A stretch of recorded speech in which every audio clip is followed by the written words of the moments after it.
PR পদ্ধতিতে নির্বাচন, level playing field সহ বেশ কিছু দাবিতে রাজধানীতে গণমিছিল করেছে ধর্মভিত্তিক কয়েকটি দল। যুগপথ এই কর্মসূচিতে রাজপথে ছিল জামায়াতে ইসলামী, ইসলামী আন্দোলন বাংলাদেশ এবং খেলাফত মজলিস।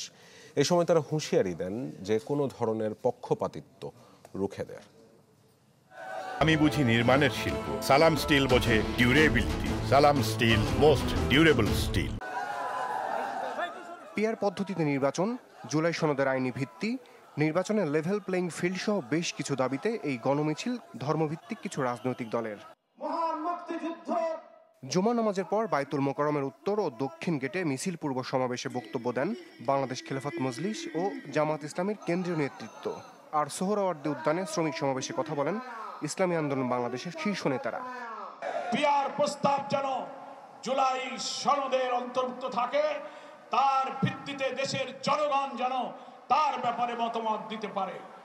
ইতিপূর্বে বিভিন্ন সার্ভের ভেতর দিয়ে আমরা দেখতে পেয়েছি বাংলাদেশের অধিকাংশ মানুষ পিআর পদ্ধতিতে নির্বাচন চায়। জুলাই সনদের আইনি ভিত্তি প্রদান করে তার ভিত্তিতে আগামী ফেব্রুয়ারিতে বাংলাদেশের ত্রয়োদশ জাতীয় সংসদ নির্বাচন অনুষ্ঠিত হবে।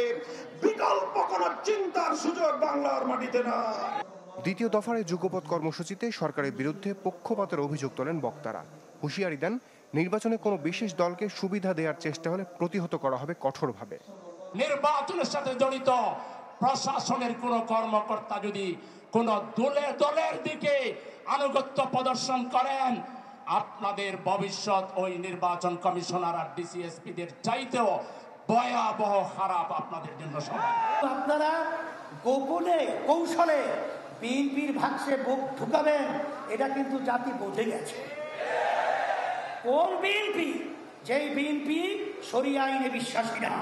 বাংলাদেশের মানুষ জানতে চায় আগামীর বাংলাদেশ বাকশালী ৭২-এর ব্যবস্থাপনায় চলবে না ২৪-এর গণ অভ্যুত্থানের বৈষম্য বিরোধী ধারায় বাংলাদেশ পরিচালিত হবে। সমাবেশ শেষে বায়তুল মোকাররমের উত্তর ও দক্ষিণ গেট এবং রমনার ইঞ্জিনিয়ার্স ইনস্টিটিউশন থেকে আলাদা আলাদা বিক্ষোভ মিছিল করে রাজনৈতিক দলগুলো। রমিজ হুসাইন, চ্যানেল 24, ঢাকা।